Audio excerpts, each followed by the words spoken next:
And I'll tell you why in a couple of minutes. But my question for you today is, do you ever sit there and think, I don't know which end is up.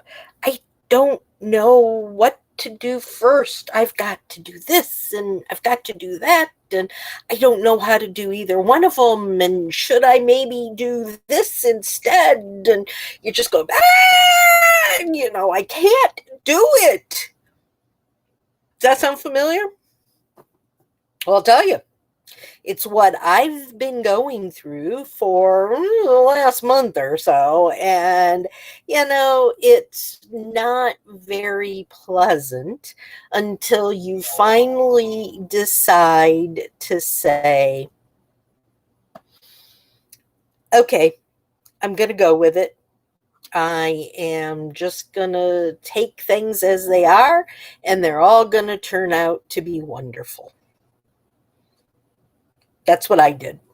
I'm Nancy Becker. I'm the Chief Flying Pig Wrangler for Business Success Unlimited. And boy, I'll tell you, life can be interesting. And when you're trying to run a business and you've got issues like chronic illness, autoimmune disorders, all of those fun things like I just don't want to get up today, or why do I have to do this? It makes life lots of fun. But I'll tell you, you can do it. And if you allow yourself the grace to take what comes and not get so frazzled over everything, not be such a perfectionist. If anything is just a tad bit crooked, I go nuts. You're never going to be happy. You're never going to be able to enjoy your life and your business. How do I know? I've been there. Tell you a story. We have been, my husband and I, as many of you know, have been talking about moving for quite a while. We bought a house in an entirely different part of the country from where we've been at for the last 12 years or so. And not only did we buy a new house, we bought a new house. It's not even built yet. They're supposedly working on it. They were supposed to lay the foundation 2 weeks ago. It's not been started. And we're 13 hours away, trying to figure out what's going on, why things are happening or not happening. And it was very frustrating. So we decided, okay, we're going to move down there now. How are we going to do that? We called and called and called. There were no short-term apartments available anywhere. Nothing. So what did we do? We did something that we've never done before, and that was to go out and buy an RV. We've had a camper, we've had a tent, but you can't live 5 months in a tent, especially through the winter. Just not going to work. So we went out and we took a leap and we bought an RV. We tried to buy used ones. They were crap and they wanted so much money for them. We finally said, if we're going to do this, if we're going to live in it for 5 months or so, I got bugs. Yuck. The joys of living in a camper. If we're going to live in it for so long, we want something to be nice. So we bought a brand new one. And then 2 days after we bought the sucker, it was hooked to the back of our truck and we were saying bye-bye to our house. We're down in the new town. We're parked in a local campground for the week while we try to find our home for the next 5 months. And it's stuff we've never done before. We don't know what we're doing. We're guessing. We are doing our best and going along for the ride. And normally I would be going, oh, we can't do that. We can't do that. We've got to do this. It's got to be this way. And I'm trying to run a business. And I'm going, I had to do this video today. Video is at 1 o'clock. Well, guess what? I'm not in Eastern time zone anymore. I'm in Central. So Eastern time zone, 1 o'clock is 12 o'clock Central. I went, oh, crap. I'm late. I got to get.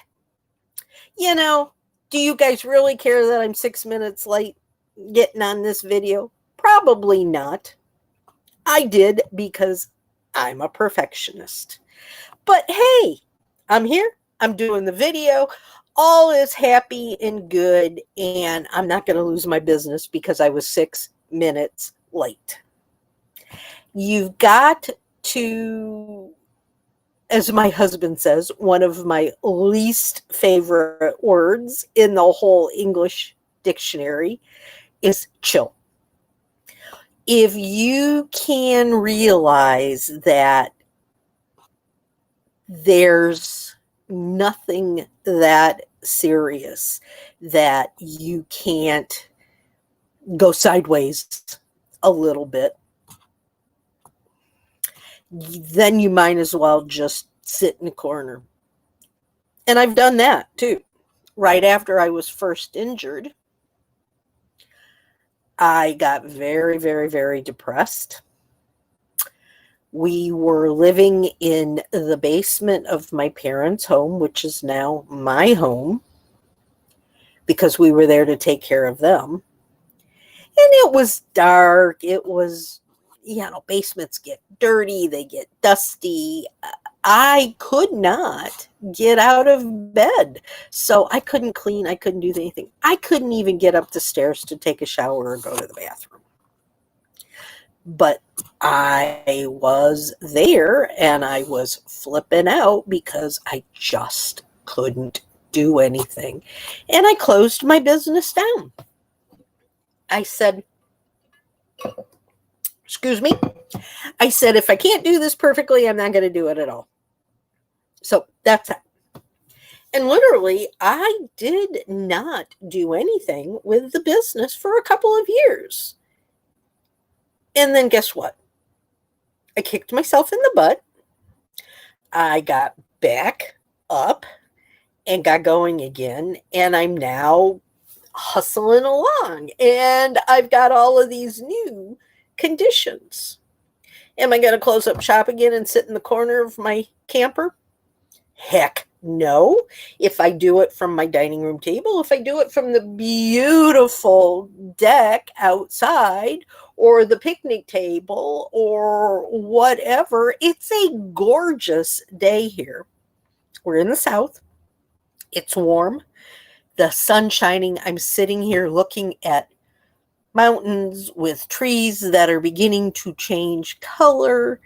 And I'm just, yes, things are good.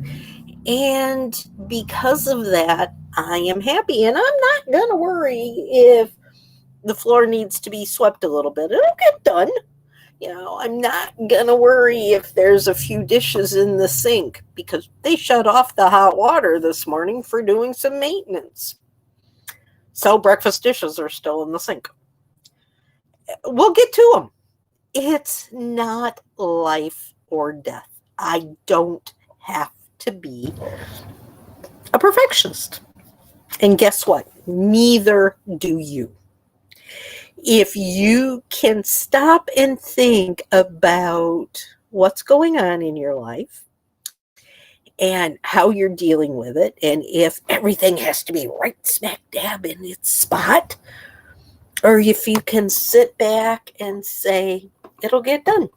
I'll figure out a way it gets done. For me, if I can't do something myself, I have had to hire help. And while it's not always the way I want it done, it gets done. I'm paying money for it. And, I'm going, but I couldn't do it by myself. I needed to have it done. And I don't have to worry about it because I know whether it's done perfectly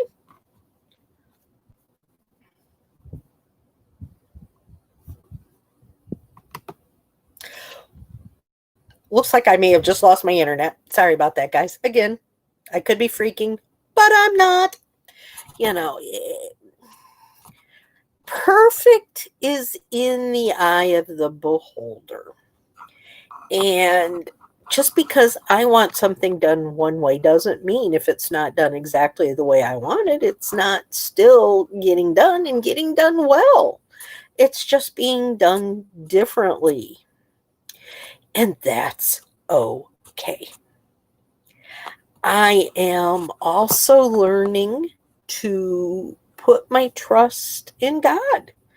And believe me, driving through these mountains and around Indianapolis and Nashville and all of those huge big cities yesterday, pulling a camper, a big camper behind us. Never done it before. Ed's driven fire trucks and he has done other driving of big things, but it's been a long time. And probably not in bumper to bumper traffic driving 80 miles an hour like they were before. We came on bad construction, we came on accidents, and I'm sitting there just going, okay, God, you got this. Nothing I can do about it except just turn it over to you and to make sure that, I know that your angels are guiding us. And you know what? When I used to say, oh, I didn't. I was fine. And we got here safe and sound. Not a ding in our brand new camper. And same is true for business. We just have to be sure that we're doing what we can and what we need to and put our faith in God that everything else happens the way it's supposed to do. I've got one last parable for you that I think is really cool. There was a flood and people were passing by this guy's house and they said, come on, it's going to flood and you're going to get flooded out of your house. He says, no, I'm going to wait for God to rescue me. So off they went. Water kept coming up higher and higher and higher. And people went by in a boat. And they said, come on, climb in the boat. We'll get you out of here and we'll be safe and there's no problem. He goes, no, I'm waiting for God to rescue me. You guys go on without me. Water keeps climbing up and now the guy is up on his roof. And a helicopter flies by. And come on, get on the helicopter. Nope, I'm waiting for God to rescue me. I'll be fine. You guys just go on without me. Then there's this voice that comes down from heaven and says, look, fool, I've sent you help 3 times. Now you're on your own. And I love that. We cannot not do anything. We have to do our best to be the best that we can be, but we also have to trust that there's somebody watching out for us. And when we sit here and, again, using that word I hate, chill, we actually get better results. We have a better life. And things move much more smoothly ahead. And with that, I am going to say goodbye because I think my lunch is just coming in the door. So until we talk next time, y'all get out there, be productive, and soar higher. Take care. Love ya. Bye-bye.